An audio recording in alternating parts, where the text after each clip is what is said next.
abaya hawa, Isya hawasay, ang may likha ng ating buhay, abaya hawa. Bawak wartawab, Bawak wartawab. kal halal hawad abaya hawa alhayam, Kalhalal hawad abaya hawa layam. bahasa masyayak hawasay, Masyayak yawasay. bahasam raw kakadas, Asam makalas. kwam yesarala elda oper Mahardika Philippines, Wamrasyarala elda over Maharlika, Philippines. tawada abaya hawa, Tawada abaya hawa. happy peace of atonement Happy peace of atonement. to all remnant Hebrew Israelite nationwide. All remnant Israelite nationwide. Tawada abaya hawa, Tawada abaya hawa. yaman. Okay, maligayang kapistahan ng pagtubos. Dito natin malaman ang pagtubos natin. Kasi marami pa talagang hindi pa alam, very ignorant. Very ignorant. Pero sa mga hintel, kahit remnant Hebrew Israelite na mga elect o mga hintel, kahit walang alam yon, nasa langit, kaya lang, iyo, naabagkita talaga yun sa parang, yun lang. Yun lang talaga ang bagsakan dyan eh. Langit pa rin. Yung pag-asa ng mga ng mga Jehovah Witness eh. Oo. Doon sila, parang, dami kasama ng mga hayop eh. Okay. Feast of Atonement. Pista ng pagtubos. Feast of Atonement sa modern Hebrew, Yom Kippur. Yom Kippur, the Day of Atonement. Araw ng pagtubos. Dito natin malaman, ano ba ang pagtubos? Paano tayo natubos? Dito natin malaman ngayon. Ito yung holiday calendar ng mga Hebrew. Ngayon ay October 12, 2024. Day of Atonement o October 12, 2024. Tapos yung Feast of Tabernacle up to October 17 to 23. Isang linggo yan, 7 araw to. Magsimula sa 17 to 23. Feast of Tabernacle. Ito 2024. Ito sa next following 2 days. Simula. Kapistahan ng Tabernakulo. Coming soon to. Ito naman, pagtubos ngayon. Nakaraan naman, October 3, yon ang Feast of the Trumpet o Rosh Hashanah. Pista ng mga trompita. The same time, New Year ng mundo. Isang kaarawan ng mundo paglikha. Magkasunod to dito naman sa April, as 21, yung Passover, tapos magkasunod itong ito. Tapos ito namang June 16, itong Feast of the Pentecost. Yan. Pero dito tayo ngayon. Tuloy tayo. Okay, basa. Ang araw ng pagtubos sa kasalanan. Levitico chapter 16, verse 1 to 3.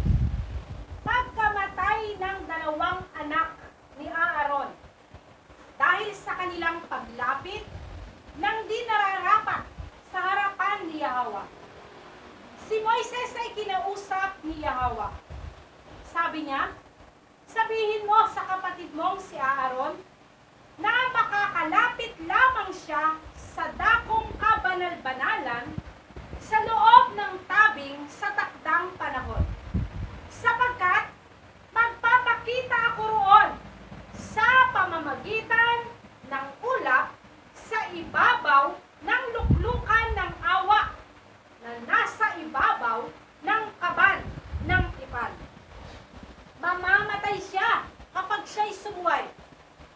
Makakapasok lamang siya roon pagkatapos niyang magdala ng batang toro bilang handog para sa kasalanan at isang lalaking tupa bilang handog na susunugin. Doon sa inner court, hindi ka basta-bastang makapasok doon pag hindi natubos sa iyong kasalanan. During the time, sa mga Hebrew Israelite noong kapanahonan na yan, ang pagtubos nila yung handog ng mga tupa, baka, yun yung pagtubos na makapasok sila sa dakong kabanal-banalan kasi ang dalawang anak ni Aaron, tigok, namatay, pumapasok. Hindi basta-basta. That's why sinabi ni Moses kay Aaron, huwag ka basta-basta ang pumasok doon, mamamatay ka din. So, kailangan, magdala mo na siya ng batang turo at maghandog mo na. At lalaking tupa. Handog mo na siya doon. Ito yung sistema niya eh. Ito yon. Ito yung outer court. Dito maghandog mo na. Tapos, papasok siya dito sa inner court. Ito yung inner court. Ito yung Holy of Holies. Sa inner court, kailangan nakahandog na ka sa labas. Dahil pag pumasok ka dito sa Holy of Holies, tigok ka talaga dito. Mamamatay ka kung hindi ka naghandog dito sa labas. Kailangan maghandog ka dito ng sinunog na baka, sinunog na lalaking tupa. Papasok dito sa inner court. Tapos sa inner court, dito, mayroon dito sa likod ng tabing, ay may Holy of Holies. Magpakita si Yahweh sa pamagitan ng isang ulap. Okay, basa. Levitico chapter 23, verse 26 to 32. Sinabi pa rin ni Yahweh kay Moises, ang ikasampung araw ng ikapitong buwan ay araw ng pagtubos sa kasalanan. Sa araw na iyon ng inyong banal na pagtitipon, mag-ayuno kayo at mag-alay ng pagkaing handog. Huwag kayong magtatrabaho sa araw na iyon, sapagkat iyon ay araw ng pagtubos sa kasalanan. Ito'y isasagawa bilang pagtubos sa inyong pagkakasala sa harapan ni Yahweh na inyong alahayag. So, kita ninyo, ang Day of Atonement ay kasampung araw sa ikapitong buwan. Tisri Pitsagis. Kasi kung Tisri 1 ay Rosh Hashanah. Tawag pista ng mga trumpita. Rosh Hashanah. Ngayon, 10 days, pagdating na yung kasampung araw, mula sa 7 months, ay ito na yung kapistahan ng pagtutubos. Ito yon. At kailangan sa pagtitipon daw ay mag-ayuno. Doon sa Rosh Hashanah ay talagang kainan talaga doon.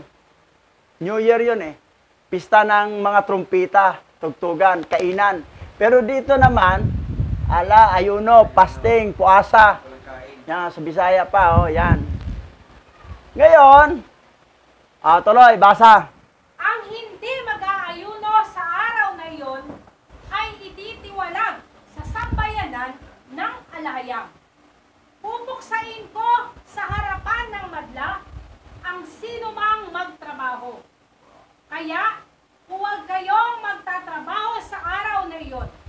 Ito ay batas na dapat ninyong sundin sa habang panahon, saan man kayo naroroon. Sa araw na iyon, kayo ay dapat magpahinga at huwag na kayong magtatrabaho mula sa paglubog ng araw hanggang sa kinabukasan ng paglubog ng araw at mag-aayuno kayo sa mga araw na iyon. Kita mong batas ha? Ito ay batas na dapat ninyong sundin sa habang panahon saan man kayo naroroon. Ngayon, scattered ngayon ang mga remnant Hebrew Israelite sa iba-ibang panig ng bansa ng mundo. Tayo, mga grand lolo natin, dito napunta, yung mga tribe of Sibulon, Aser, Naphtali, and Manasi. Ngayon, dala-dala natin itong katuruan na sabi niya rito, ang hindi mag-ayuno sa araw na iyon ay ititiwalag sa sambayanan ng alahayam. Pupuksain ko sa harapan ng madla ang sino mang magtrabaho. No work, no eat. No work, no eat. So, yan. Ito'y batas na dapat ninyong sundin habang panahon. Walang expiration yon, saan man kayo naroroon. Nandito tayo naroon sa bansang Pilipinas, na dati ang pangalan Offer, naging Maharlika, tapos Philippines. Sa araw na iyon, kayo ay dapat magpahinga at huwag kayong magtatrabaho. Mula sa paglubog ng araw hanggang sa kinabukasan ng paglubog ng araw. Sunset to sunset. Oh. Okay. Sonden o suwayin? Mula yun kahapon ng alas 6. Kahapon, paglubog na araw. Mamayang hapon. Mamayang hapon, paglubog. Yun, ang expire. So, paglubog ng araw, pagdating ng alas 8 ng gabi, kain na. Yun ang problema, hindi tayo nakapag-fasting kahapon. Kaya nakahit. Ito yung Jewish feast. Ang Passover, Nisan 14. Tumapat na ng April, minsan Marso yan eh. Unleavened bread, first fruit, tapos ito bandang John at saka John at saka May. Ito yung week. Trumpet, ito September o October to. Ito, ganun din. Tapos ito, tabernacle sa sunod linggo. Ito, mga pangalan ng modern Hebrew to. Pisak, Matzot, Bikurim, Sabaot, Teruah, Kifor, Sukot. Pero sa Paleo Hebrew, Pasak, Mata, Sawat, Baatam, Sabayait, Tarawait,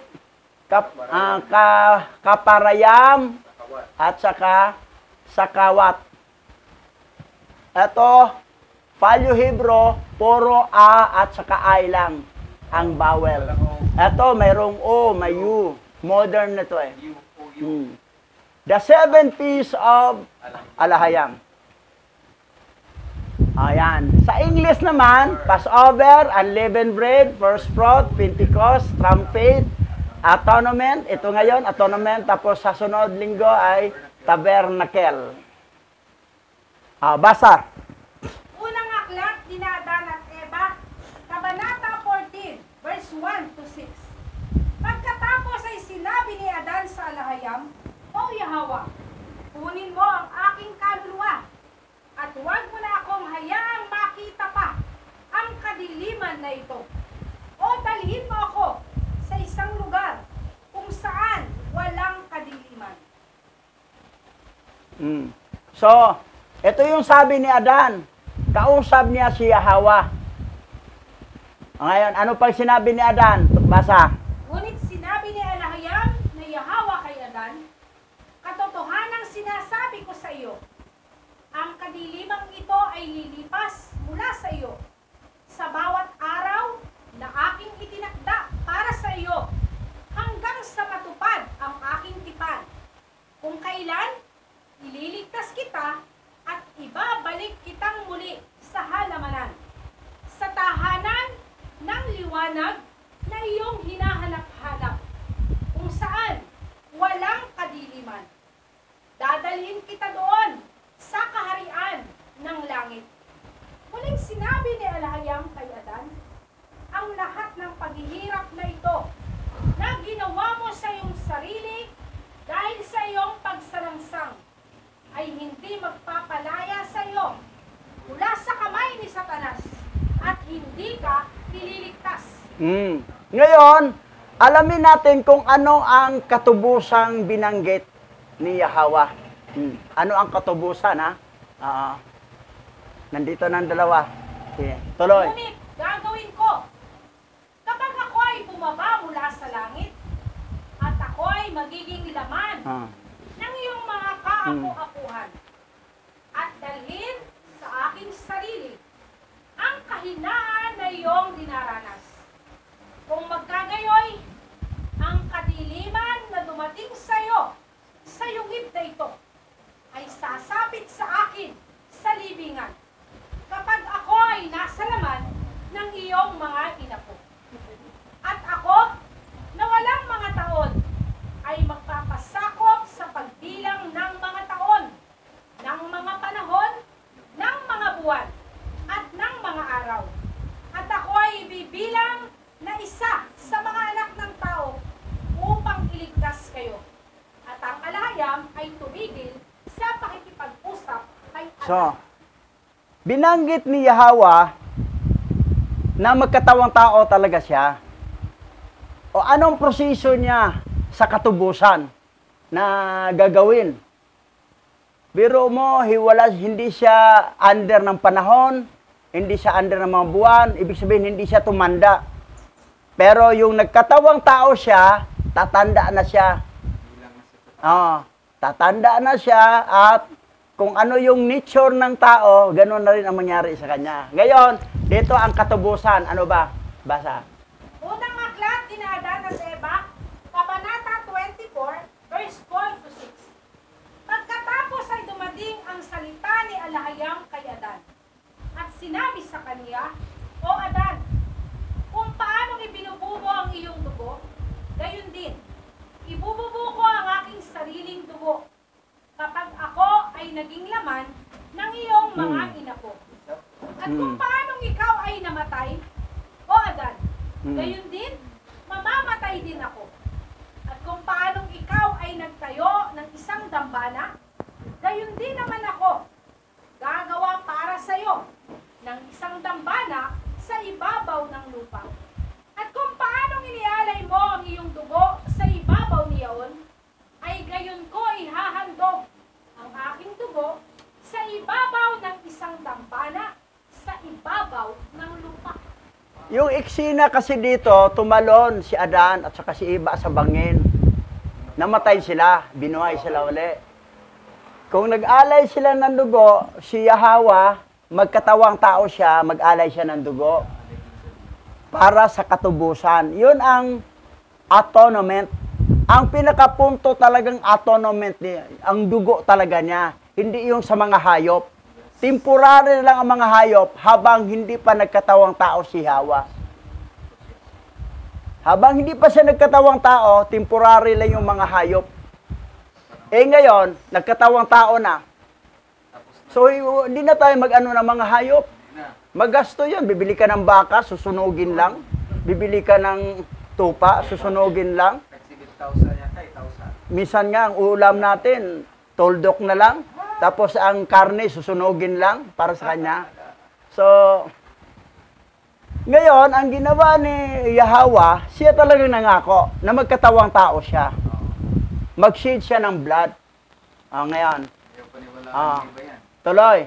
At kung paanong ikaw ay humingi ng kapatawaran sa pamagitan ng dugong yaon, gayon din naman, gagawin ko ang aking dugo na kapatawaran ng mga kasalanan at buburahin ko ang mga pagsalangsang dito. At ngayon, masdan, aking tinanggap ang iyong handog, O Adan. Ngunit ang mga araw ng tipan, kung saan iginapos kita, ay hindi natupad. Kapag natupad na, ibabalik kita sa hardin. Ang isang problema dito, may mga naniniwala sa tunay na pangalan. Kaya lang, hindi sila naniwala sa dugo ni Yahweh Shai nga nagtubos. Yung naging atonement. Doon pa rin sila sa hayop. Questionable yan. Mukhang hindi mga ilik yan. Yagay talaga yan, yagay. Sila yung nagsabi sa Matthew 7 na tumawag sila. Adawan, adawan. Nangaral Nangaral kami yung pangalan. Yung pangalan, tama ang ginamit. Nagpagaling kami. Nagpagaling kami ng karamdaman. Yung pangalan, tama ang mga pangalan. Pero sabi, hindi ko kayo kilala. Mayas kayo. Kasi, mali ang kanilang autonoment. Yung autonoment niya mali.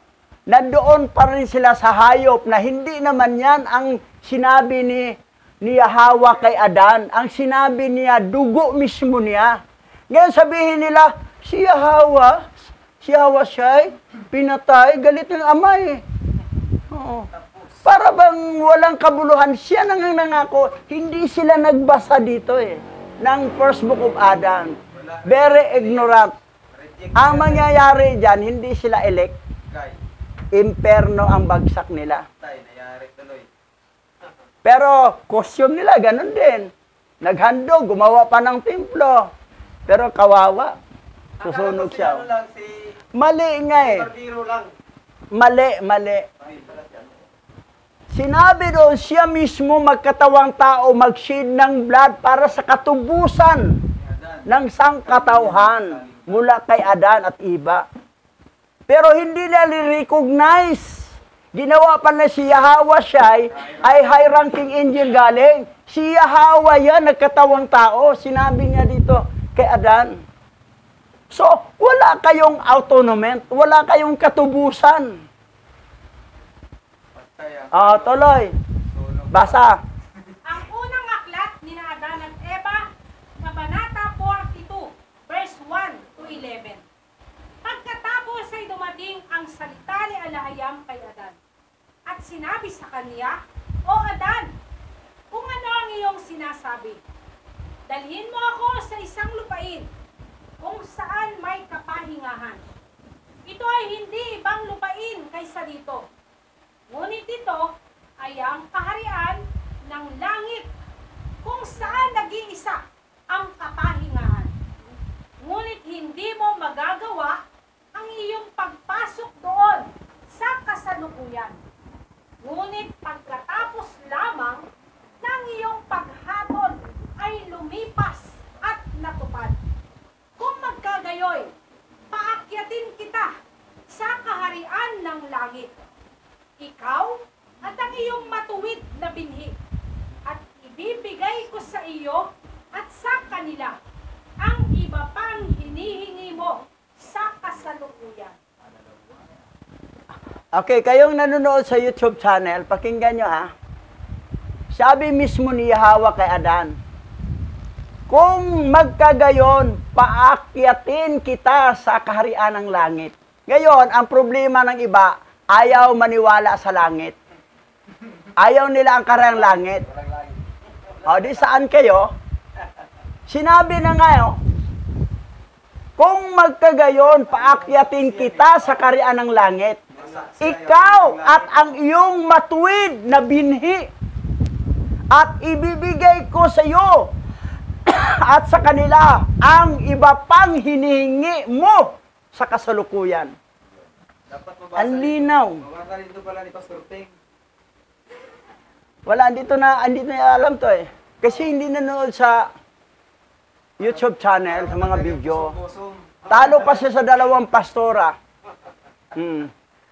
Si Pastora Cor at saka si Pastora Ann. Talo pa sila doon. Para matanggal yung bosom. At saka si Pastora Mildy. Oo. Wala talaga. Pagkakuan lang. Samantalang ang tagal na rin pastor. Kasi hindi tayo nangangaral na puro lang kwento. Merong ebidensya. Meron tayong current document. Documented yan eh.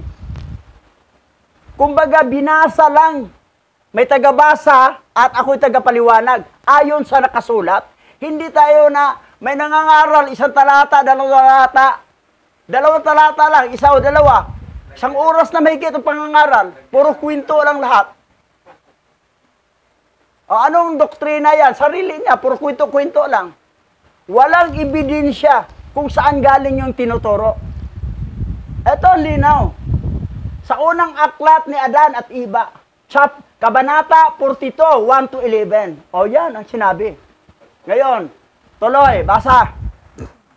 At kung iyong sinabi, bigyan mo ako ng tubig ako'y makainom at mabuhay.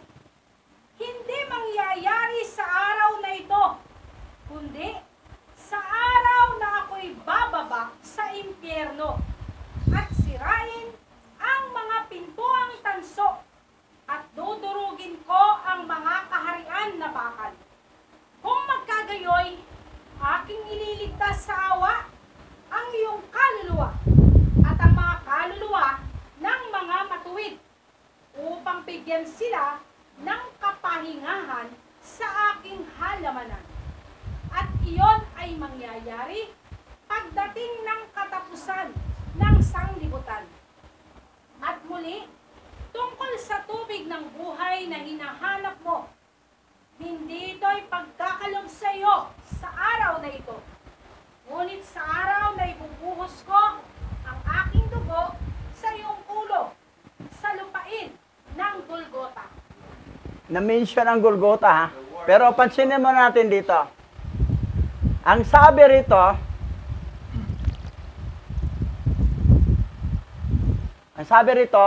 ang mga pintuan ng tahanan, dito pala, sa araw na ako'y bababa sa impyerno at sirain ang mga pintuang tanso at durugin ko ang mga kaharian ng bakal.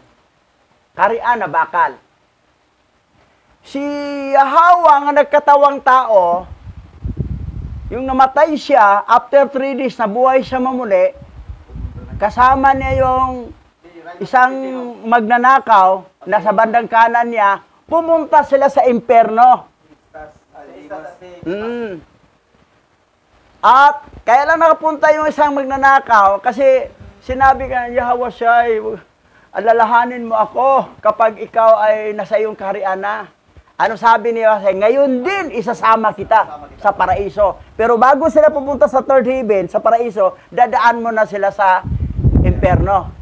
Kasi kukunin yung ililigtas doon. Pero mayroong isang mayabang na pastor, pupunta daw siya sa impyerno. Binanggit mo, ha? Marinig, ha? Pupunta, akala niya makabalik pa siya. Nakinig na siya, nakinig yan. Yabang talaga eh. Kailan napunta yung isang tulisan, sino yung pangalan na yun? Si Istas. Dimas. Si Dimas. Si Istas yung pasaway nga, napunta sa impyerno, hindi na talaga, sa impyerno. Pero si Dimas, matino yun eh. Yun ang sabi na, Yahweh siya eh. Kasi, yung nakabitin sa punong kahoy, hindi sa cross. Very lying yung cross. Hindi kasi nungalingan yan. Nakabitin sila sa punong kahoy. Yan ang death penalty doon, hang on the tree. Sabi na sa kaliwa, si Istas, kung ikaw ang anak na alayam, ligtas mo sarili mo, pati kami. Sabi na may isa, kumusalita ng ganon. Tayo ang dapat nitong mamatay sa kamatayan dahil tayo makasalanan. Magnanakaw tayo, mga tulisan tayo. Pero nasa gitna, wala yung kasalanan. Pero sabi niya, Yahweh siya eh. Alalahanin mo ako kapag nandoon ka na sa kaharian. Alalahanin lang, para bang iniisip lang na naalaala ko yung alalahanin lang siya eh. Hindi man siya isama mo ako, alalahanin mo ako kapag nandoon ka na sa kaharian. Anong sabi ni Yahweh? Ngayon din isasama kita. Kasi sabay silang mamatay. Yung physical body nila naiwan, pero ang kaluluwa nila pupunta sa third heaven. Pero bago sa third heaven, dumaan mo na sila sa impyerno kasi durugin ni Yahweh yung kaharian ng bakal. Yung prinsipe nga sa impyerno, ayaw kong makausap yan. Kasi kukunin yung mga piniriso ko dito. Nandun sa Book of Nicodemo, di ba? Ayaw niyang mapunta yung Yahweh na yun. Yan. Ngayon, napunta sila. Takot Satanas eh. So, yan ang katubusan. Tapos dito, ngunit sa araw na ibubuhos ko ang aking dugo. Sabi ni Yahweh, sa iyong ulo sa lupain ng Golgota. First book of Adam and Eve to, ha. Ngayon, tingnan natin sa aklat ng Juan 19:17. Basa. 1 chapter 19, verse 17. Dinala nila si Yahweh at lumabas. Napasan ang poste sa kanyang mga balikat. At pumunta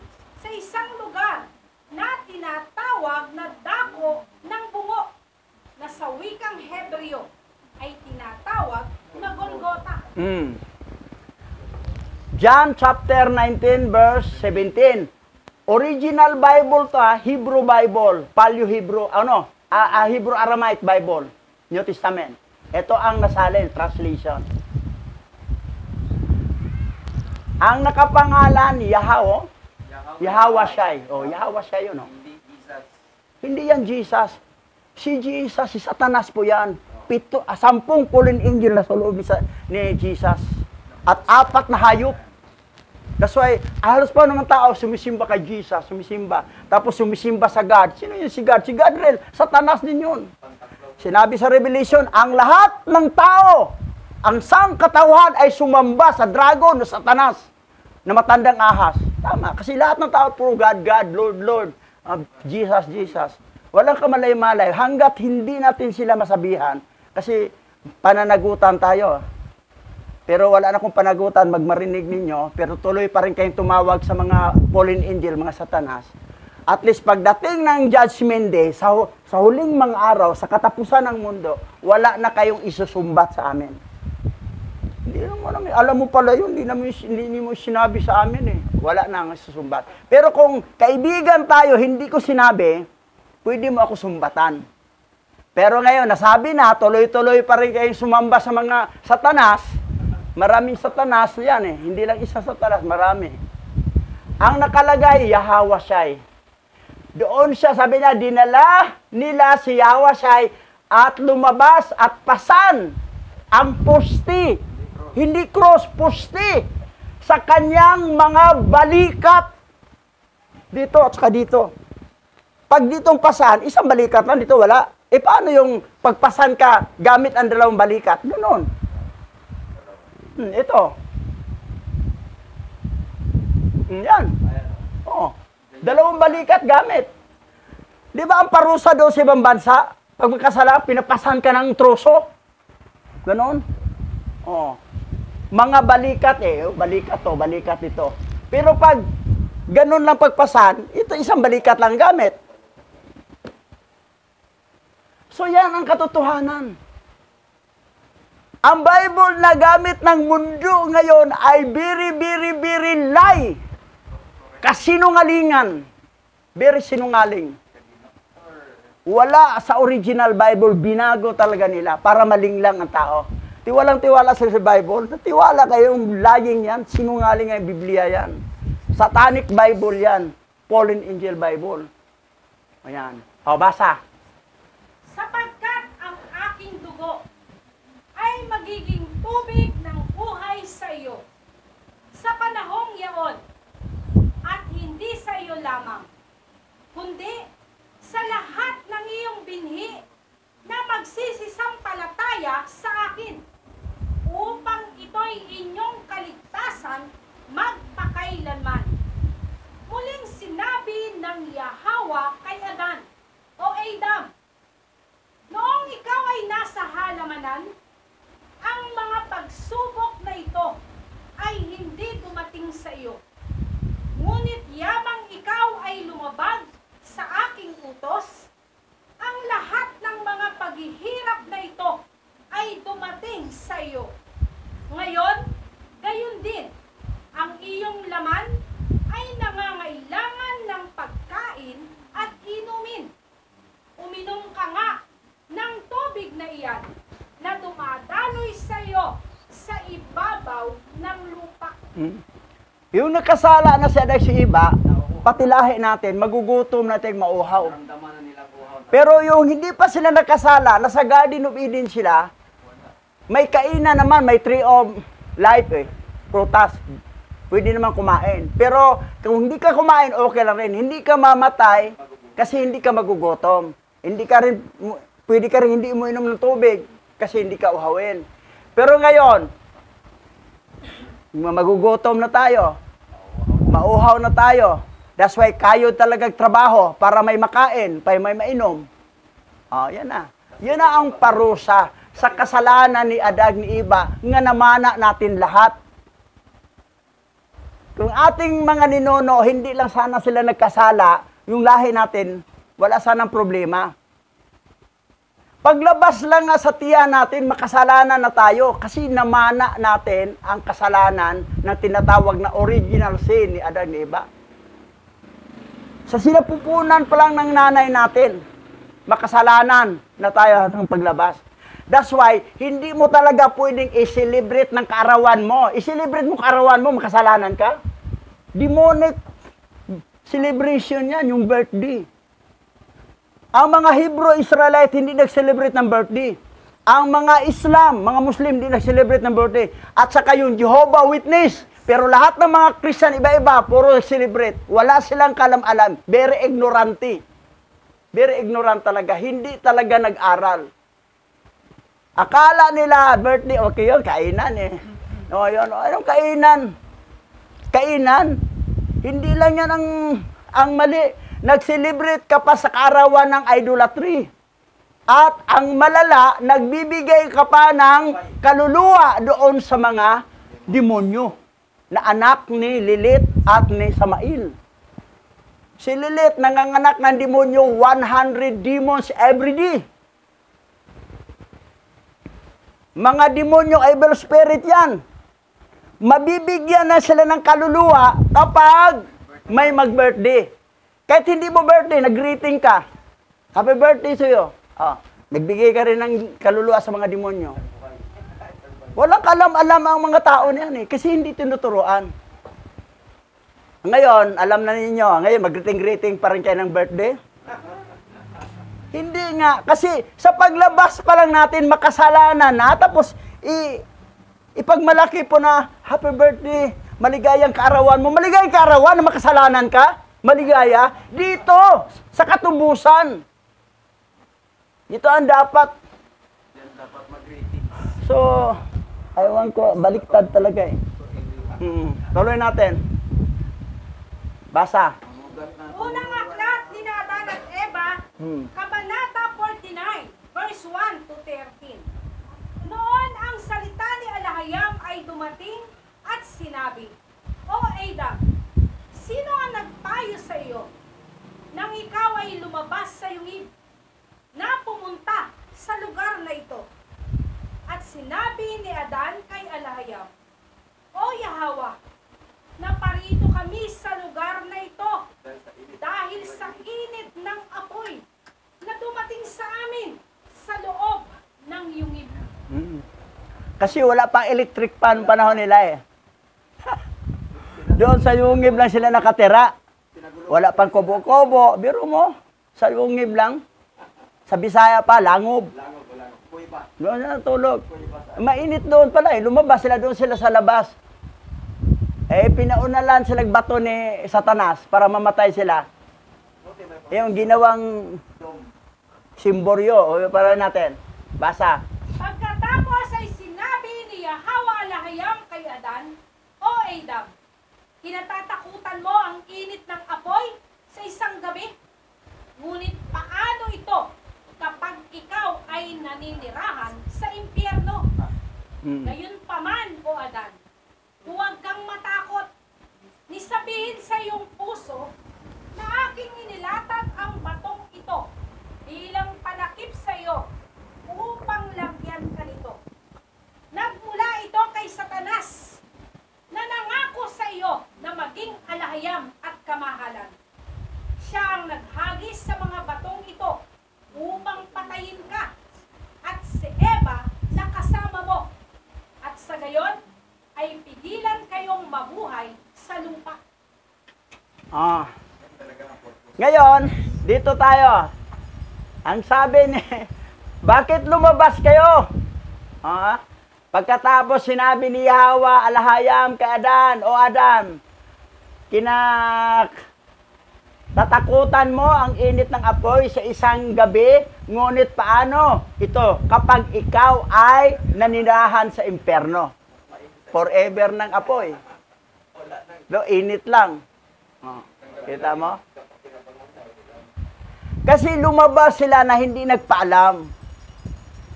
Ngayon, nasa labas sila, siyempre, nagisan sila ng Satanas ng bato. Ginawa namang dome ni yung mga batong ginawang dome. Nasa loob sila, nakulong tayo sa bato. Yung hagis pa Satanas, di na tumago sa kanila kasi naging muskitero yung bato na hinagis sa kanila. Parang muskitero, nakatakot sa kanila. Akala ng patay. Ngayon, nagmula kay Satanas ang paghulog ng bato na nangako sa iyo na maging alahayam at kamahalan. Pinangakuan kasi siya. Kakainin mo tong the tree of knowledge of evil at maging alahayam ka. Maging matalino. Yan nakalagay sa original, maging alahayam ka. Pero sa Bible, maging Diyos ka. Eh, sino yung si Diyos? Si Satan yan eh. Sino yung si God? Si Satan din yun, kahit English. Si Gadriel. Ang nakalagay sa original Bible nakasulat, alahayam. Kailangan ang ating pakinggan o paniwalaan ang original Bible, hindi yung salin-salin na dinoktor na ng Vatican. Original. Yun ang sinabi ko palit-ulit, ang Proverbs ni Rizal, ang hindi lumingon sa pinanggalingan ay hindi makarating sa paruroonan. Yung paruroonan hantungan mo, di ka makarating doon kung hindi ka lumingon sa pinanggalingan. Lingonin natin ang pinanggalingan ng original Bible, kung ano ang nakasulat, yun ang paniwalaan. Hindi yung, dito na, itong 66 na lang, kasi yung dami kasi 777, dito na. Yan ang binigay ng mga Christian 66 book na lang. Kasi para maging 666. Si Adan, nilikha sa pang-anim na araw, number 6 si Adan. Tayo mga tao, number 6 tayo. Magbasa ka ng Bible na 66 book. 2 6, 66. 66 book. Tapos ikaw number 6, 3 6 na. Tingnan mo, ang galing talaga manglinglang ni Satanas. Pero hindi yan hindi yan nalaman sa iba ba? Tayo lang ang nakatuklas sa panluloko ni Satanas. Ganon. So yan. Nangako siya maging alahayam at kamahalan si Adan. Si mga bishop wala. Yung mga pare, mga bishop, ng mga born again Christian, mga evangelical, mga Protestant churches, mga pastor, wala talaga. Very ignorant. Busy sa networking. Kung ano yung nakalagay sa Bible, hanggang doon lang sila. Tapos, mangaral pa, 2 talata, 3 tala, isang oras na mahigit pangaral, puro lang kwento-kwento lahat. Tapos, pag sabi pang amen, amen, si Satanas pa rin yun. Amen. Wala. Hindi pa lang pangalan amin na eh. 4 na pungkulo. Tuloy, basa. Ngunit sa awa para sa inyo, kung paanong ang batong iyon ay bumagsak sa inyo, iniutos ko itong mabuo ng isang simboryo sa ibabaw ninyo, at sa mga batong ito ay nasa ilalim kayo. At ang tandang ito, O Adan, mangyayari sa akin, sa aking pagparito sa lupa. Ibabangon ni Satanas ang bayan ng Hudyo upang ako'y patayin. At ilalagay nila ako sa isang bato, at tatatakan nila ako ng isang malaking bato. At mananatili ako sa loob ng batong iyon ng 3 araw at 3 gabi. The day of atonement. Kita mo kayong nanonood sa YouTube channel, ito yung atonement, katubusan. Nangako si Hawa kay Adan. Magkatawang tao siya at papatayin siya, gagamitin ni Satanas ang bayan ng Hudyo. Alam mo ba ang Hudyo ngayon? 3 tribo yan. Tribe of Judah, tribe of Levi, at tribe of Benjamin. Nasa mga iba-ibang bansa yan sila. Nasa ilalim ng sumpa, itong 3 tribo na tinatawag na mga Hudyo. Nasa ilalim ng sumpa. That's why sila nangaral, mali-mali, gumagamit pa ng God, gumagamit pa ng Lord. Ito namang Remnant Hebrew Israelite sa Pilipinas na isa ring ignorante, pinupost din ang Lord at God. Gagaya ka sa mga sinumpa. Sinumpa yan sila Kasi up to 4th generation ang sumpa That's why hindi talaga sila tumino, yung mga Remnant Hebrew. Kasama ko sa GCC International. Kasama ko. Sa sirmunan ko yan sila. Sige, magalit kayo. I-lift nyo ako sa GC. Hindi naman ako nilip. Kasi sinermonan ko. Kayo na sa ilalim kayo ng sumpa. Kasi ang inyong mga ninuno, yun ang nagpapatay kay Hawas ay biniti nyo sa punong kahoy. Sabi na nga ni Poncio Pilato, yung gobernador, wala ko nakita kasalanan sa taong ito. Kaya nagugas siya ng hinari. Hindi, papatayin yan. Sabi niya, sige, patayin nyo. Sa ayon sa inyong batas. Nagugas ng kamay. Kuha akong tubig, hugas ako. Na ibig sabihin, wala na akong sagutin sa dugo. Walang sumpa si Poncio Pilato. Pero itong mga Hudyo, sabi na, sa aming sumpa, sa aming mga anak, yan na. Ano nangyari yung mga rim na Hebrew Israelite sa Amerika? Kayo grupo-grupo dyan. Gamit kayo King James 1611, yung Bible ng bakla. Yung King James 1611, pati yung King James 66 book, ay si King James, Haring King James, bayot mo yung bakla. Gay. Sinipingan ang anak niyang lalaking pogi. At sinipingin rin ang nanay niya. Yan ang patiwalaan yung Bible na King James. Sabi na, original, malapit sa original. Ang malapit, hindi na, ang layo. Gumagamit pa, God, God. Lord, Lord. Wala talaga. Kasi, kaya nangyari sa inyo, hindi binuksan ang inyong isip kasi nasa ilalim ng sumpa kayo. Kayo mga remnant Hebrew Israelite sa Amerika. Mga sinumpa kayo. Dahil ang mga kaluluhan ninyo ay nagpapatay kay Hawasay. At kayo nasa ilalim ng sumpa. Kaya King James 1611 lang kayo. Ayaw nyo gumamit sa original Bible. King James 1611 lang, dito lang. May God pa rin dito, may Lord. Anong may Lord? May God. Puro fallen angel yan. Gets nyo? I-translate nyo ng English para maintindihan nyo. Tagalog yung sinabi ko. Wala talaga. Kawawa kayo. Kayo, saan kayo ilalagay? Bangkita kayo. Wala kayong mansion sa langit. Sa new heaven, new earth, and new Jerusalem. Ito namang dito rin, na mga rimnan, ayaman ko, kulang din sa wisdom eh. Ang sarap, basagin eh. Babasagin natin yan kasi dapat basagin. Mga walang wisdom eh. Pati yung nasa Cebu, ganon, gagamit pa rin.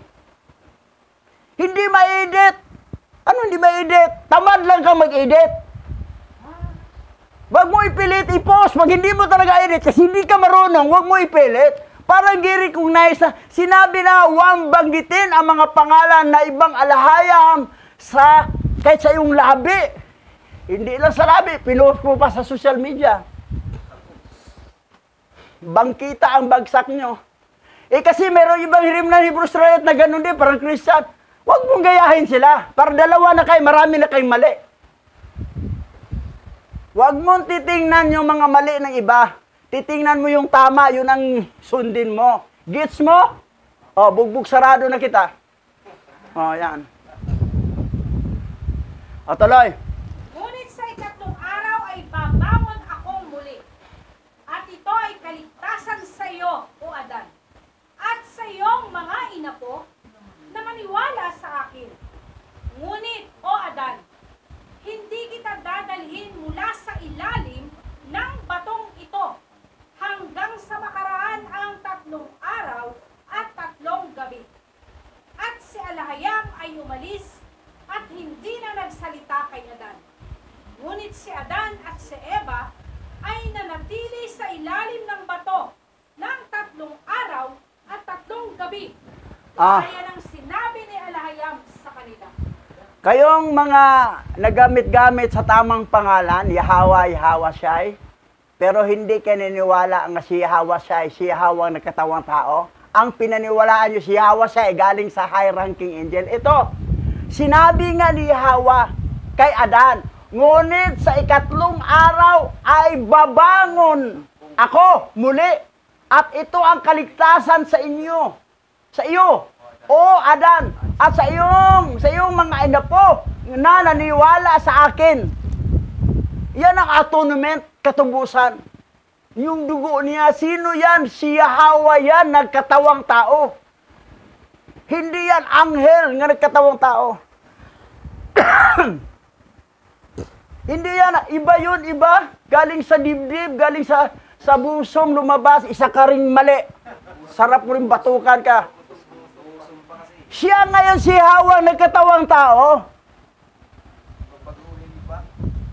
Binago na nga, pagbaguhin. So, mga kulang sa aral nga, hindi talaga nag-research. Hindi na kaya yung busong-busong yan kasi.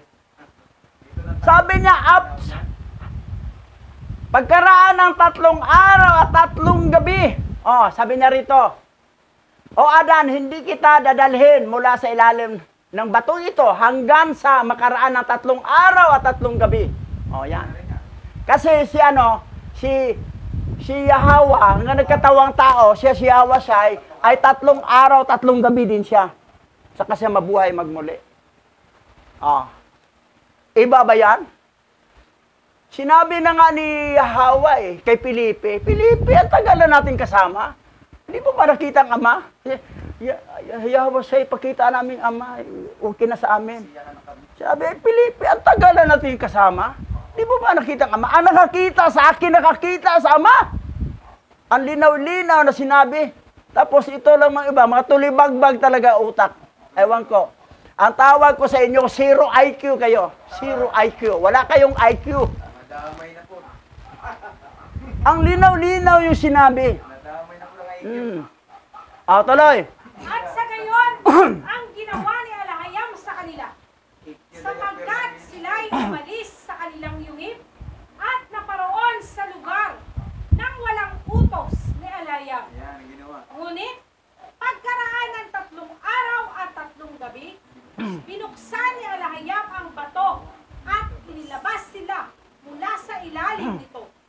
Ang kanilang laman ay natuyo at ang kanilang mga mata at ang kanilang mga puso ay nabagabag sa pag-iyak at kalungkutan. Biro mo, sa loob ng bato sila 3 days and 3 nights. Walang kain-kain yon. Walang tubig.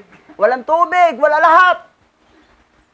Paglabas nila, ito itsura nila. Tuyo ang laman. Pag-iyak at kalungkutan. Tuyo ang laman. Ang kanilang laman ay natuyo. At ang kanilang mga mata. Yan talaga. Pumangit talaga itsura nila. Kala siguro hindi na sa makalabas eh. Ngayon, dito tayo sa New Testament, Original Bible. Basa. Roma chapter 5 verse 9. Kaya't sa kanyang dugo, tayo ngayon ay matuwid at tayo ay tiyak na maliligtas sa pamamagitan ng biyaya ng Alahayam. Testament yan. Biyaya ng Alahayam. Naging matuwid dahil sa pamagitan ng kanyang dugo, hindi dugo ng hayop. Kayo ditong tama sanang pangalan tawag-tawag nyo, pero naghandog pa kayo ng mga hayop. Wala talaga, obsolete kayo. Kumbaga sa balita pa, huli kayo sa balita. Yung pangtapos na, saka pa kayo doon. Mga wala talaga sa... Tagal nang ibinalita eh, saan palang naniwala na muli. Tapos tuloy. Basa. Hebreo chapter 9 verse 22. Ayon sa Torah, halos lahat ay nililinis ng dugo at walang kapatawaran ng kasalanan maliban sa pamamagitan ng paghahandog ng dugo.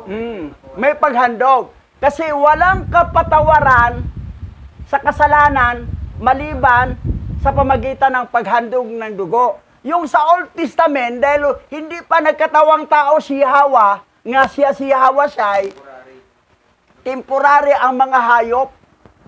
Dahil pag hindi ka maghandog ng hayop, tupa, lalaking tupa at baka, pag pumasok ka sa inner court, papunta sa Holy Holies, tigok ka talaga. Yun ang katubusan noong lumang tipan. Hanggang pagdating kay Yahweh Shai. Tuloy tayo. Basa. Hebreo chapter 9 verse 12. Isang beses lang pumasok sa Mashiach Yahweh Shai sa banal ng mga banal. At sapat na yon. Hindi niya inihain ang dugo ng mga kambing at kuya, kundi ang kanyang sariling dugo upang tayo ay mapatawad sa ating mga kasalanan magpakailanman. Pero mo ha, yung forgiveness natin, forever. Ang forgiveness. Oh, isang bisis lang pumasok si Mashiach Yahweh sa banal ng mga banal, o Holy of Holies, ay sapat na yun. Sapat na. Hindi mo pa pwedeng maghandog ka pa uli ng hayop. Sapat na nga ang ginawa niya eh. Insulto na yun. Pag sinabi sapat na, okay na. No problem. Sapat na nga eh. Hindi niya inihain ang dugo ng mga kambing o guya, kundi ang kanyang sariling dugo. Sariling dugo ni Yahweh na katawang tao, Yahweh siya'y, upang tayo'y mapatawad sa ating mga kasalanan, magpakailanman. Yan ang atonement. Araw ng katubusan, yung pagbuhos ng dugo ni Yahweh siya'y, doon sa Golgota. Huling handog. Ang pagpatawad pa, magpakailanman. Ibig sabihin, tapos na. Wala na tayong kasalanan. Forgive na lahat. Ito By offering the life of Yahweh Shai and the shedding of His blood, provide forgiveness of our sin. Sa Tagalog, sa pamagitan ng pag-alay ng buhay ni Yahweh Shai at ang pagbuhos ng kanyang dugo, ay nagbibigay ng kapatawaran sa atin mga kasalanan. Kapatawaran sa kasalanan magpakailanman. The past sin forgiven. Present sin forgiven. Future sin forgiven. Sa Tagalog, nakaraang mga kasalanan ay napatawad na. Kasalukuyang mga kasalanan ay napatawad na. Hinaharap na mga kasalanan ay napatawad na. Hindi mo pa nagawa ang kasalanan. Sunod taon pa, pero napatawad na sa dugo ni Mashiach Yahweh Shai. Forgive magpakailanman. The past, the present, the future, burado lahat. Yan ang atonement. Biro mo ha? Para hindi na paulit-ulit siya maghandog. Paano pag inaya? Ang mga hayop kasi, paulit-ulit yun, taon-taon ka maghandog. Insulto na yun. Walang tiwala. Sinabi na nga. Pero kay Yahweh Shai, the past, the present, the future, burado lahat. Tawad na lang. Excited. Pero itong mga, aywan ko sa mga utak nito sarap talagang bugbugin sa pangangaral Pero ang atin lang, nasabi lang natin sa kanila.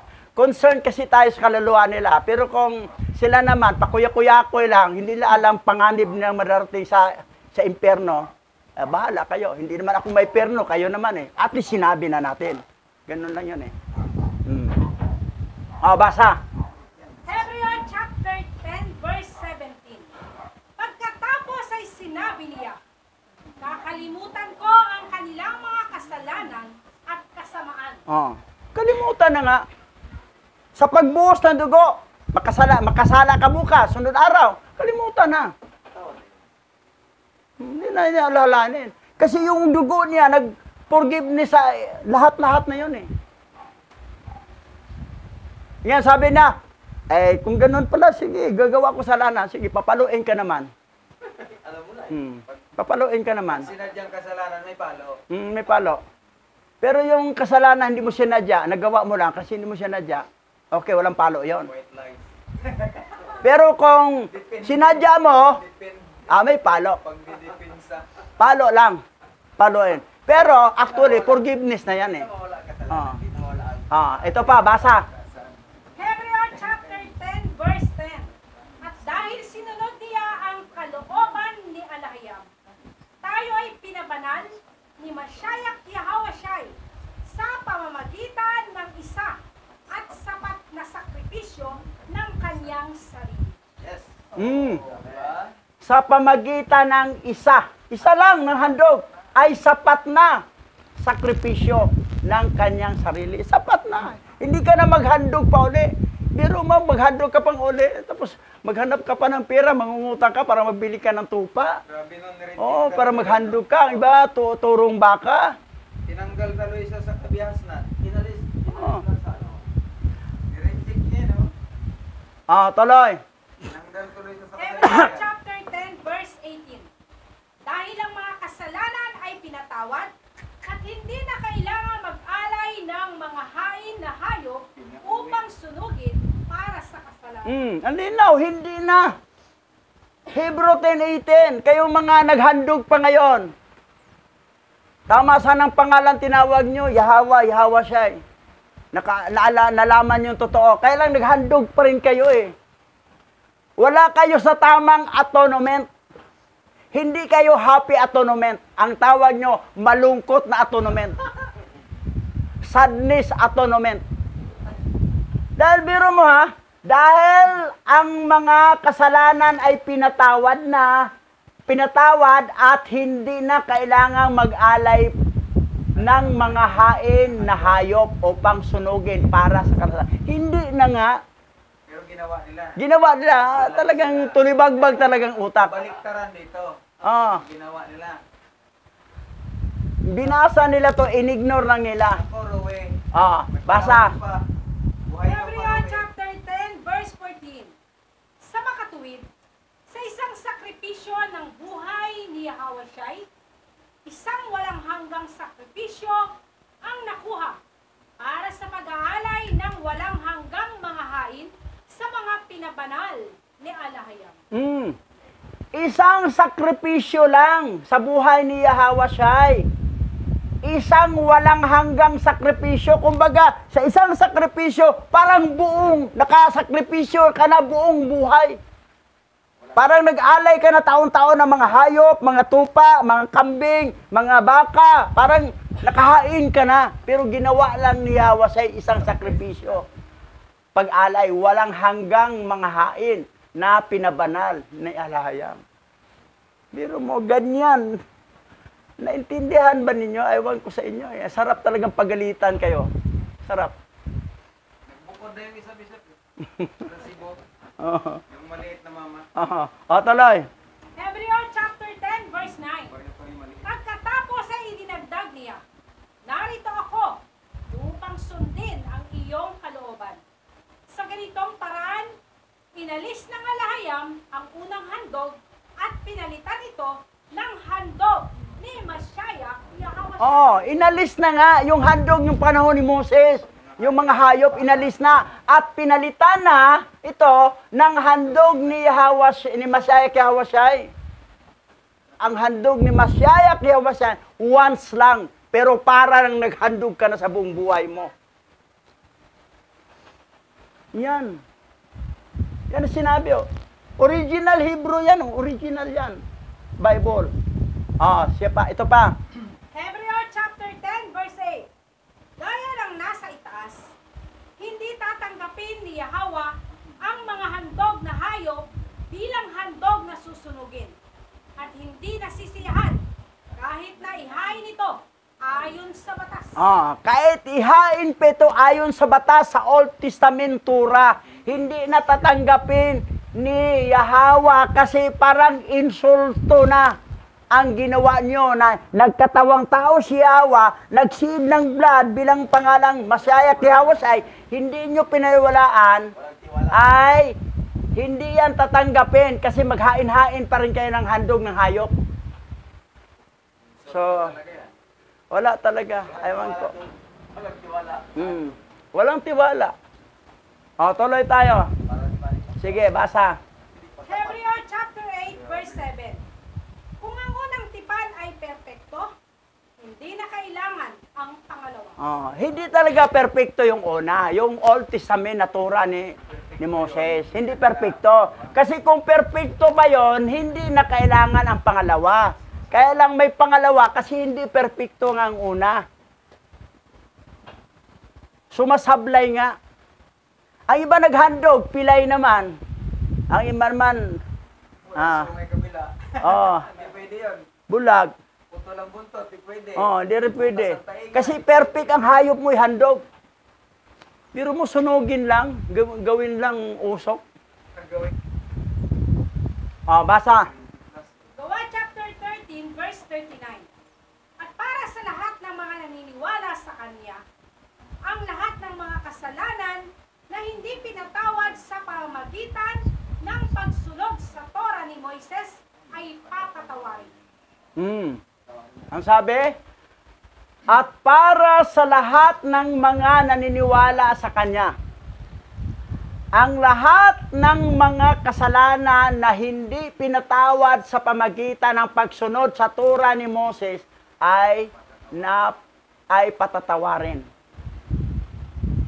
Dahil kay Masaya, kay Hawashay. Yan. Tuloy. 1 John chapter 3 verse 4. Ang bawat makasalanan ay lumalabag sa batas ng kalahayam, sapagkat ang kasalanan ay isang paglabag sa batas. Kapag may batas, lumalabag ka sa batas, ikaw ay subject to sin. Ikaw ang nagkasala. So, yun ang batas. Ngayon, ang Torah doon sa panahon ni Moses, minsan nilalabag ng mga Hebrew Israelite. Hindi natupad. So, nagkakasala sila. Kasi ang bawat makasalanan ay lumalabag sa batas ng alahayam, sapagkat ang kasalanan ay isang paglabag sa batas.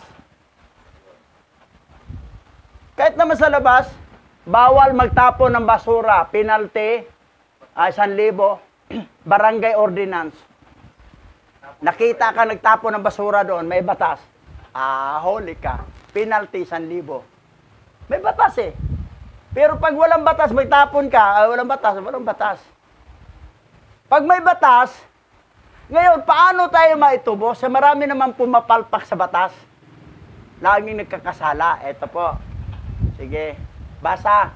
Matthew chapter 5 verse 17. Huwag ninyong isiping na parito ako upang sirain ang Torah at ang mga propeta. Hindi ako naparito upang sirain. Naparito ako upang tuparin. Ang mission ni Yahweh, una, hindi lang yung dugo niya yung buhos, kundi tutuparin niya ang Torah ni Moses. Kasi hindi natutupad ng mga Israelite, pumapalpak sila minsan. Maghandog sila, may pilay, may payat, may kapansanan. Tapos, minsan pa, nagtatrabaho pa sa araw ng Sabat. Minsan, hindi pa sumipot, minsan. So, ang purpose ni Yahweh, tinutupad niya ang Torah, ang kautusan ni Moses. Siya ang nagtupad. Ngayon, tuloy natin. Santiago chapter 2 verse 10. Sapagkat ang sino mang tumutupad ng buong kautusan at gayon may nagkasala sa isang punto, ay nagkakasala sa lahat. Biro ma, 10 commandment, natupad mo o siyam, labag ka sa isa, labag pa rin lahat. Paano ka mapuntag langit yan? Impierno talagang bagsak mo. Hindi lang sa 10 commandment, marami pang ceremonial law, ang mga sacrificial law. Tinutupad mo 99 na, natupad mo, isa lang ang palpak mo, palpak pa rin lahat, sapagkat ang sino mang tumutupad sa buong kautusan, sa gayon may nagkasala sa isang punto, ay nagkasala sa lahat. Yun ang dahilan kung bakit nagkatawang tao si Yahweh, at siya si Yahweh para siya magtupad, para ang kakulangan natin na cover up. Halimbawa, napalpak ko ang isa, siya natupad ko. Na-perfect ni Yahweh. Di perfect na rin ako. Kasi si Yahweh nag-perfect para sa akin Yan ang atonement. Natubos tayo hindi lang sa dugo, kundi sa Torah ni Moses. That's why kung pumalpak man tayo minsan, cover up tayo sa ginawa ni Yahweh. Wala talagang mapunta sa impyerno, langit. Kung malala ng ginawa mo, bangkita lang at saka parang ka lang ilalagay. Pero langit pa rin. Iba talaga yung nasa mansion ka at may service vehicle ka pa na chariot of fire. Na may 4 na kabayo, 3 kabayo, 2 kabayo, 1 kabayo. Pero maganda yung chariot of fire mo, na may 4 na kabayo, ang bilis yun. Pero ang mga pasaway, ligtas naman kasi na-cover up sa ginawa ni Yahweh, parang Araw-araw wala kang bahay, nasa parang ka lang nakatira. Na yung mga hayop doon, manggugulo eh. Lalaruin ka ng leon o tigre, tapos mga unggoy pa. Sabi mo, ang gulo ninyo, gusto ko magpahinga, mapahinga. Eh sabi ng mga unggoy at saka leon, kakatawa kasi mukha mo, laruin kita. Hindi ka makapahinga. Sabi niya, sayang dapat sa mansion ako. Wala na, pagsisisi. Ang matindi yung sa bangkita. Makita mo mansion, nasa kilid ka lang. Tuloy. Lucas chapter 24, verse 44. Sinabi sa kanila ni Yahawasyai, ito ang ibig kong sabihin sa inyo, noong ako'y kasama pa ninyo, na aking tutuparin ang buong kautusan ni Moises, at ang aklat ng mga propeta, at ang aklat ng mga awit.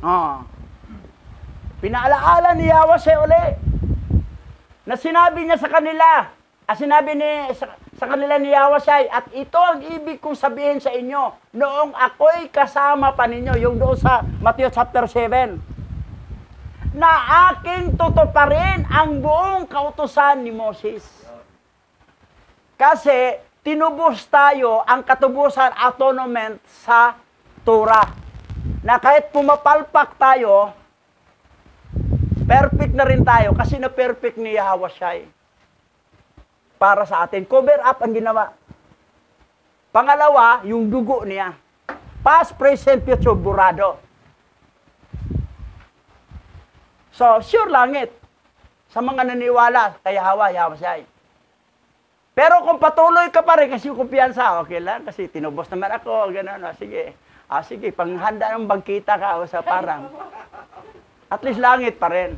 Palong-palo lang.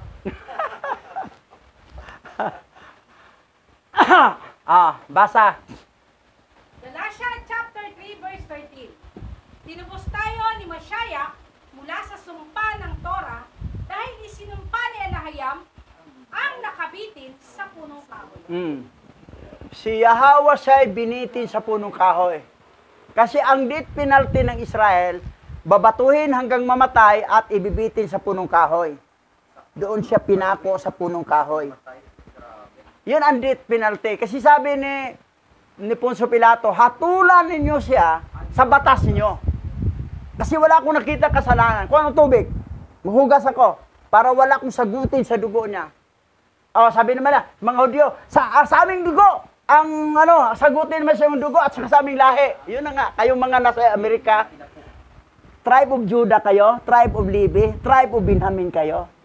Nasa ilalim ng sumpa. That's why kayo, nakapako lang kayo sa King James 16:11. Yun ang Bible ginagamit nyo. Ayaw ninyo sa original Hebrew Bible na mula sa Ethiopia. Ayaw ninyo, gusto nyo 16:11. Gusto nyo ang Bible ng bakla. Kasi nasa sumpa kayo. Sirado ang utak niyo, nakagapos lang kayo sa 16:11 na may 80 books. Yan, nakinig kayo? I-translate niyo sa English para maintindihan yung sinabi kong Tagalog. May mga translator na tayo ngayon. Ayan, si Yahawasyai dito. Pinako dito, pinako dito, pinako dito. Punong kahoy. Nakabitin niya sa punong kahoy, basa. Basa dyan. Sige. Gawa chapter 5, verse 30. Ang alahay ng ating mga ninuno ay nagbangon kay Yahawasyai na inyong ipinatong sa inyong mga kamay at ibinitin sa punong kahoy. Binitin sa punong kahoy. Pero paggawa ng Bible nang galing sa Vatican, binago na, dinoktor, ay cross na. Yung original Bible to, Hebrew to. Hebrew translator, na-translate sa Hebrew yan. Original Bible to. Pinalitan na yung... Pinalitan nila. Kasi ang gusto nila, cross. Kasi ano bang symbol ng cross? Fallen angel. Tapos gilagyan pa ng tila. Symbolic ng ahas. Wala talaga. Marap sila sa fallen angel na may ahas. Tapos sabihin nila, sa langit kayo mapunta. Sa langit, tinawag niyo Satanas. Basa. 1 chapter 19 verse 20. At maraming Hudyo ang nagbasa ng liham na ito, sapagkat ang dako kung saan ibinidin si Yahawashai sa punong kahoy ay malapit sa bayan at ang sulat ay nasa Hebro-Aramaic. Yan ang original Bible to. Pero nakalagay sa Bible na nakasulat sa Hebro at saka sa Greek at saka sa Latin.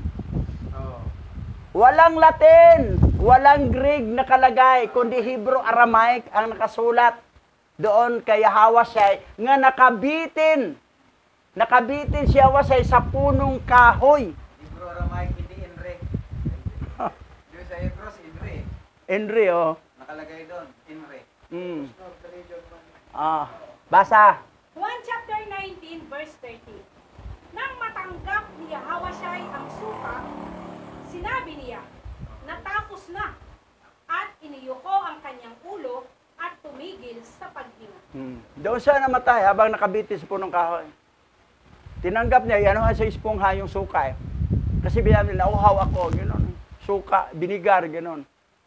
Tapos, huling salita niya sa English, it is finished. Natapos na. Natapos na ang mission niya, natupad niya ang tura ni Moses, at nagbuhos na siya ng dugo. Perfect atonement ni Yahawashai para sa atin kaligtasan. Basa. Gawa chapter 4 verse 12. Ang kaligtasan ay matatagpuan lamang kay Yahawashai. Dahil sa ilalim ng langit ay ang tanging pangalan na ibinigay ng alahayam para sa kaligtasan ng sangkatauhan. Para sa kaligtasan ng sangkatauhan, ang kaligtasan ay matatagpuan lamang kay Yahawashai, hindi kay Jesus Christ, hindi kanino-kaninong pangalan. Yahawashai po. Kasi siya yun si Yahwa, nagkatawang tao. Ang meaning ng Yahawashai, Yahwa, salvation. Si Yahawang tagapagligtas. Yahawashai. Si Yahwa ang kaligtasan. Yahawashai. Ano ang meaning ng Yahawashai? Ang Yahawang tagapagligtas o Yahawang kaligtasan. Ang kaligtasan ay matatagpuan lamang. Wala nang iba, lamang kay Yahawashai. Dahil sa ilalim ng langit, dito sa lupa, ay ang tanging pangalan na imigay ng alahayam para sa kaligtasan ng sangkatawan. Tanging pangalan Yahawashai, pero binura nila to sa Bible na pike. Palitan ng Jesus Christ na. kabayo, Isus. Pinalitan ng baboy. Kasi ang Jesus sa Hebro, kabayo. Sa Latin, baboy. Sa National Geographic, butike at isla. O, 4 na hayop. Tapos, yung Christ kay Serapis Christos, na ang Serapis Christos ay nanggaling sa 7 fallen angel na pinag-isa doon sa Serapis Christos, naging 8. Tapos, dinagdagan pa ni Leviathan at saka ni Dagon, 10 na lahat. 10 fallen angel sa katauhan ni Jesus Christ. That's why may power. May power talaga. Naghimala kasi may power. 10 fallen angel mayroon sa kanya. 1 fallen angel lang, may power na yan. Pwede ba silang lumalaban kay Yahwa kung wala silang power? May power sila 10 nagsanib sa pangalan Jesus Christ. 4 na hayop. Sino yung nakalagay sa Revelation na ang sumamba sa hayop? Ibubulit sa dagat-dagatang hayop. Apoy. Kayong loyal kay Jesus Christ, go to lake of fire kayo. Hindi kayo mapunta sa kangkungan, hindi kayo mapunta sa kumunoy, mapunta kayo sa dagat-dagatang apoy. Gets nyo? Tama na, bugbog sarado ko na kayo. Patawa ko lang yan ha. Para matawa. Yahawashai. The elect will worship Yahawashai. Kung elect ka before the foundation of the world, sambahin mo talaga si Yahawashai. Pero kung hindi ka elect, Dahil anak ka ng fallen angel, ayaw mo talaga ito. Doon ka sa fallen angel kasi yun ang tatay mo eh. Blood is thicker than water. Kinukontra mo lagi si Yahweh siya, ayaw mo dito. Gusto mo kay Jesus, kay God, kay Lord. Malinaw na ang dugo mo, hindi dugo, hindi binhi ni Yahweh, kundi binhi ka ng mga fallen angel o seed of the serpent, not seed of the woman, which is seed of Yahweh. Awit na tayo. Tayo tayong lahat. Pangako mo'y aking panghahawakan. Pangako mo ang tangi kong sandigan. Pangako mo'y tapat. Magpakailanman ako ay di iniwan. Ni pababayaan man, pangako mo'y aking paghahawakan. Ako'y pinili mo. Ako'y pinili mo. Inibig mo. Gayon ko'y kulang sa'yo. Pasasalamat ko'y alay sa'yo. Abay Yahweh, purihin ka sa pag-ibig mo. Mandiyan pa, pangako mo'y aking paghahawakan. Pangako mo'y ang tangi kong sandigan. Pangako mo'y tapat. Magpakailanman ako ay di iiwan. Ni pababayaan man, pangako mo'y aking panghahawakan. Ako'y pinili mo. Ako'y pinili mo. Inibig mo. Gayon ay kulang sa'yo. Pasasalamat ko'y alay sa'yo. Yahweh siya'y purihin ka sa pag-ibig mo. Yahweh siya'y purihin ka sa pag-ibig mo. Yahweh siya'y purihin ka sa pag-ibig mo. Halalawaya. Tayo po ay manalangin. To be led by Pastor Richard. O dakilang Aba Yahweh, sa iyo ang karangalan at kapurihan sa araw na ito. Aming inaalala ang iyong pagtubos sa lahat ng saling lahi ng aming ninonong si Adan. Ang iyong pangako ay naganap at nangyari ayon sa iyong kalooban. Pinupuri ka namin, aming Yahweh. Ang pangalan mo'y matagal na inilihim at tinago. Ngayon ay naihayag at patuloy naming ipinapahayag sa madla at sa lahat ng mga parte ng daigdig na umaabot ang YouTube channel. Aming Yahweh, ang lahat ng madaanan ang dalangin namin at hiling sa iyo. Buksan ang pangunawa ng mga naligaw na remnant ng Israel at pagpalain ang kalooban nila. Tanggapin ka bilang tunay na alahayamang may likha ng langit at lupa. At ang Yahweh Shai, na iyong banal na pangalang tagapagligtas sa amin, ay patuloy na kanilang panampalatayanan na tanggapin. O aming Yahweh, sa lahat po ng makaririnig, dalangin namin sa iyo, dumating ang iyong kahabagan at pagpapala, kaunawaan ng maranasan, at sa lahat ng ayaw kayong tanggapin, O Yahweh, dalangin namin sa aming mga kamag-anak, mga mahal sa buhay, kapatid sa laman, magulang, na itinalaga mo sa amin upang maipanganak kami sa daigdig na ito, na hindi sila naniniwala sa aming kapahayagan. Kahabagan mo ang kalooban nila. Pagpalain mo na sila ay makapaniwala din sa sinasabi namin na ikaw ang nag-iisang Yahweh, ang tunay na may likha ng langit ng aming alahayam, at Masyayak Yahweh siya ay naming tagapagligtas. Luwalatiin ka sa araw na ito at sambahin ka ng lahat ng nakakakilala sa iyo. Ikaw ang patuloy naming itataas at pararangalan sa lahat ng aming buhay. Pinupuri ka namin sa patnubay ng banal na kakadas sa pangalang banal ni Masyayak Yahweh Shai. Yaman! Yaman!